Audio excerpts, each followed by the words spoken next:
आइए बच्चों सॉल्व करते हैं एक्सरसाइज 2.1 का first question. Right the coefficient value of x square in each of the following. दिए हुए क्वेश्चन में हमें एक्स स्क्वायर की वैल्यू फाइंड करनी है। तो सबसे पहले हम अपने क्वेश्चन को नोट डाउन कर देंगे। 2 + एक्स स्क्वायर प्लस एक्स हमारा क्वेश्चन है और यहाँ पर एक्स स्क्वायर की वैल्यू यहाँ पर पूछी है एक्स स्क्वायर की कोएफिशिएंट वैल्यू। तो हम क्या करेंगे, फर्स्टली एक्स स्क्वायर को नोट डाउन कर देंगे।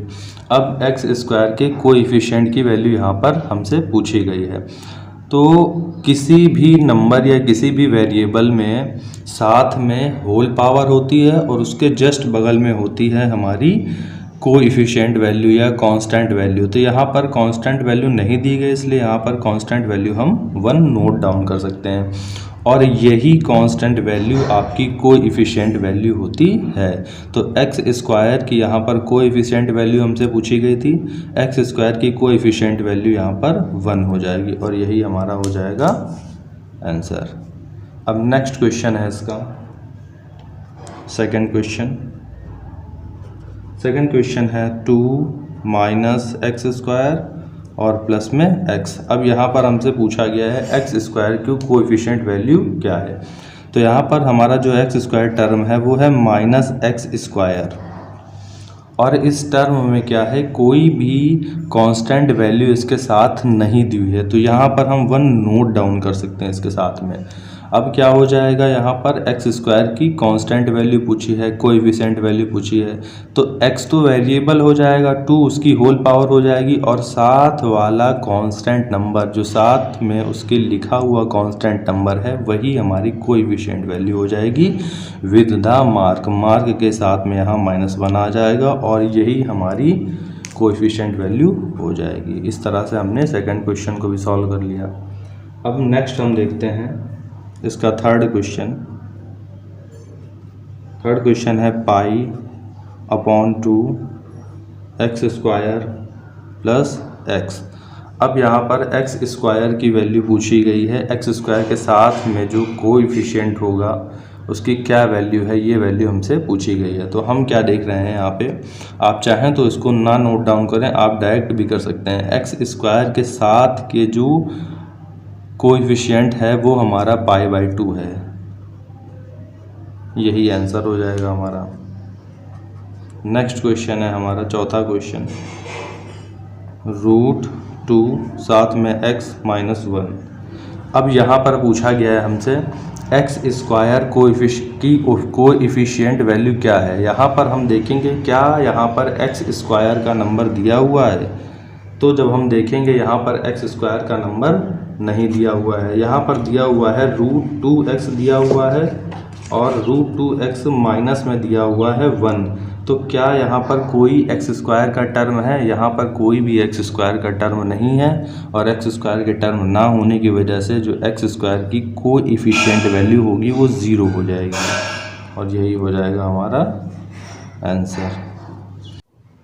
नेक्स्ट है हमारा third question, give 1 example each of binomial of degree 35 end of a monomial of degree 100। Binomial का एक ऐसा एग्जाम्पल देना है जिसकी डिग्री 35 होनी चाहिए और मोनोमियल का एक ऐसा एग्जाम्पल देना है जिसकी डिग्री 100 होनी चाहिए।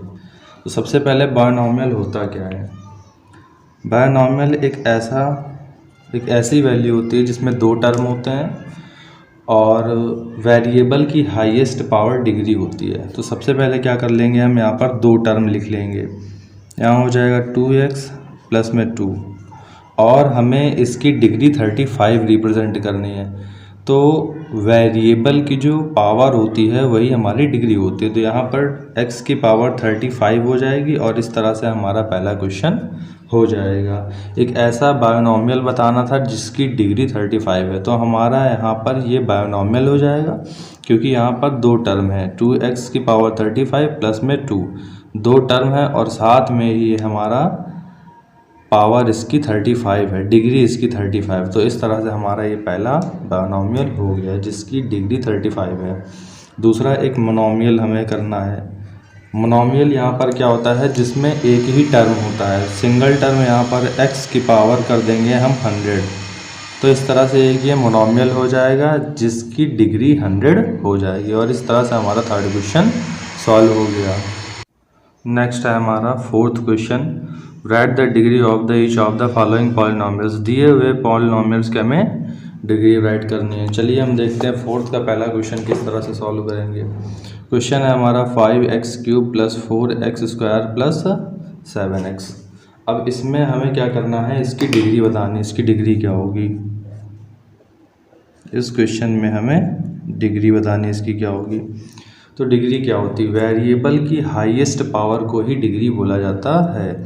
यहाँ पर वेरिएबल x दिया हुआ है और x की जो सबसे हाईएस्ट पावर है वो है 3। तो इसका मतलब ये जो 4 का फर्स्ट क्वेश्चन है इसकी डिग्री हो जाएगी 3, क्योंकि वेरिएबल x की हाईएस्ट पावर 3 है, इस वजह से इसकी जो डिग्री होगी वो 3 हो जाएगी। और इसी तरह हम अपने नेक्स्ट क्वेश्चन को सॉल्व करेंगे। इसी का सेकंड पार्ट है 4 - y²।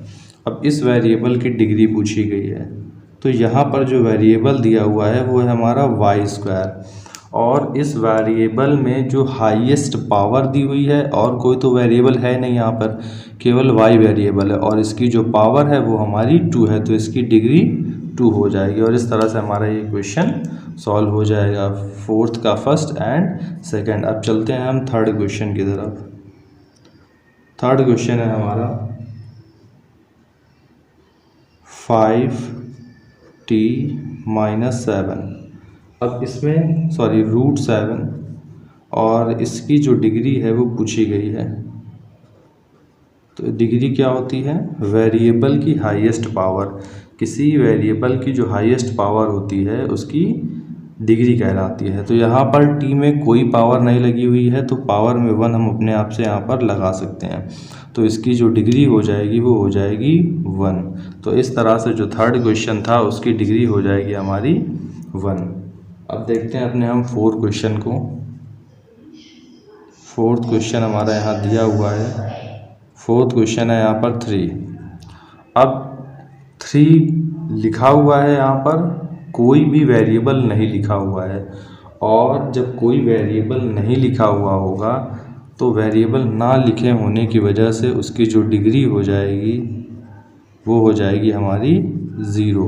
तो इस 3 की जो डिग्री हो जाएगी वो हो जाएगी 0, क्योंकि यहाँ पर कोई वेरिएबल लिखा हुआ नहीं है, इसलिए इसकी डिग्री 0 हो जाएगी। अगर हम चाहें तो यहाँ x वेरिएबल लिख सकते हैं और उसकी पावर 0 लगा सकते हैं। x की पावर 0 की वैल्यू 1 हो जाएगी, और 1 का जब हम 3 में मल्टीप्लाई कराएंगे तो वापस से 3 आ जाएगा। तो यहाँ x की पावर 0 लिखने का कोई मतलब नहीं है, इसलिए हमने डायरेक्ट डिग्री 0 कर दी है। और वैसे भी x की पावर 0, तो इसका मतलब इसकी जो डिग्री होगी वो 0 हो जाएगी, तो डायरेक्टली आप 0 लिख सकते हैं। इस तरह इसके फोर्थ पार्ट जो थे वो सॉल्व हो गए हैं। नेक्स्ट क्वेश्चन है हमारा एक्सरसाइज 2.1 का fifth question, classify the following as linear, quadratic and cubic polynomials. दिए हुए वैल्यूज़ को हमें बताना है कि हमारी जो वैल्यूज़ हैं वो किस तरह की पॉलिनोमियल है, लीनियर पॉलिनोमियल है, क्वाड्रेटिक पॉलिनोमियल है, या फिर क्यूबिक पॉलिनोमियल है। तो इन क्वेश्चन को देखिए हम कैसे करते हैं। हम सबसे पहले क्या देखेंगे, हमारा जो टर्म है वो x² + x है, और इसकी पावर को देखेंगे। इसमें हाईएस्ट जो पावर दी हुई है वो 2 दी हुई है, तो जिस पॉलिनोमियल की डिग्री 2 होती है, 2 होती है, उसको हम क्वाड्रेटिक पॉलिनोमियल बोलते हैं। जिस पॉलिनोमियल की डिग्री 1 होती है उसे हम लीनियर पॉलिनोमियल बोलते हैं। जिस पॉलिनोमियल की हाईएस्ट डिग्री 3 होती है उसे हम क्यूबिक पॉलिनोमियल बोलते हैं। तो यहाँ पर हमारे इस पॉलिनोमियल की जो हाईएस्ट डिग्री दी हुई है वो इसकी हाईएस्ट डिग्री दी हुई है 2। तो अगर जिसकी हाईएस्ट डिग्री 2 हो उस पॉलिनोमियल को हम बोलेंगे क्वाड्रेटिक पॉलिनोमियल। तो ये जो हमारा पॉलिनोमियल है वो क्वाड्रेटिक पॉलिनोमियल हो जाएगा। फर्स्ट नंबर हमारा होगा क्वाड्रेटिक पॉलिनोमियल। और इसके बाद हम सेकंड नंबर को देखेंगे। अपने सेकंड नंबर है हमारा x - x³ और इसकी जो डिग्री दी हुई है, आप चाहें तो डिग्री ना भी लिखें, डायरेक्ट इस क्वेश्चन को कर सकते हैं देख करके।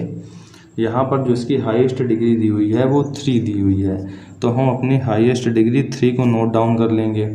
और अभी हमने बताया था कि जिस पॉलिनॉमियल की हाईएस्ट डिग्री हाईएस्ट पावर 3 होती है वो क्यूबिक पॉलिनॉमियल होता है। तो ये हमारा पॉलिनॉमियल क्यूबिक पॉलिनॉमियल हो जाएगा। नेक्स्ट है हमारा क्वेश्चन इसका थर्ड क्वेश्चन है हमारा y plus Y square plus 4। अब इसकी जो डिग्री है हम उस डिग्री को देखेंगे। यहाँ पर जो हाईएस्ट डिग्री दी हुई है वेरिएबल की, वेरिएबल में यहाँ 1 लगा हुआ है, वेरिएबल में यहाँ 2 लगा हुआ है, तो वेरिएबल की जो हाईएस्ट पावर है वो 2 है, तो इसकी डिग्री हमारी 2 हो जाएगी। और अगर किसी वेरिएबल की किसी नंबर की डिग्री 2 है तो उस वेरिएबल को हम बोलते हैं क्वाड्रेटिक पॉलिनॉमियल। ये हमारा हो जाएगा क्वाड्रेटिक पॉलिनॉमियल। अब हम सॉल्व करेंगे अपने आगे के क्वेश्चंस को। फोर्थ नंबर जो हमारा क्वेश्चन है वो है 1 प्लस एक्स। अब इस 1 प्लस एक्स की जो हाईएस्ट डिग्री दी हुई है, जो हाईएस्ट वैल्यू दी हुई है वो इसके ऊपर 1 हो सकती है, तो इसकी डिग्री 1 हो गई। और जिस भी पॉलिनॉमियल की हाईएस्ट डिग्री हाईएस्ट पावर 1 होती है उसको हम लीनियर पॉलिनॉमियल बोलते हैं। तो हमारा ये जो नंबर होगा ये हो जाएगा हमारा लीनियर पॉलिनॉमियल। तो इस तरह से हमारा ये फोर्थ क्वेश्चन हो जाएगा। नेक्स्ट है हमारा फिफ्थ क्वेश्चन। फिफ्थ में दिया हुआ है 3 और साथ में है t। तो t के साथ में जब आप डिग्री देखेंगे तो अभी तो कुछ नहीं है, हम यहाँ पर 1 t के पावर में अपने आप से लगा सकते हैं, तो इसकी जो हाईएस्ट डिग्री हो जाएगी वो 1 हो जाएगी। और जिस भी वेरिएबल की हाईएस्ट डिग्री 1 होती है उसको हम बोलते हैं लीनियर पॉलिनॉमियल। Linear polynomial. अब हम सॉल्व करेंगे इसके आगे के क्वेश्चंस को। इसके आगे कुछ क्वेश्चंस और हैं, जैसा कि इसका अभी है फोर्थ क्वेश्चन, सॉरी फोर्थ नहीं, सिक्स्थ क्वेश्चन। इसका सिक्स्थ क्वेश्चन है आर स्क्वायर। और आर स्क्वायर की जो हाईएस्ट पावर या हाईएस्ट डिग्री दी हुई है वो यहाँ पर 2 दी हुई है। तो डिग्री 2 होने की वजह से जो हमारा ये पॉलिनॉमियल है वो हो जाएगा क्वाड्रेटिक पॉलिनॉमियल। नेक्स्ट है हमारा 7th नंबर का क्वेश्चन, और इस क्वेश्चन में लिखा हुआ है 7x की पावर 3। तो सबसे पहले इसकी डिग्री फाइंड कर लेंगे। वेरिएबल की जो हाईएस्ट पावर है वो 3 दी हुई है, इसका मतलब इसकी डिग्री हमारी 3 हो जाएगी। और जिस भी पॉलिनॉमियल की डिग्री 3 होती है उसको हम बोलते हैं क्यूबिक पॉलिनॉमियल। तो इस तरह से हमारे 2.1 के सभी क्वेश्चन सॉल्व हो गए हैं।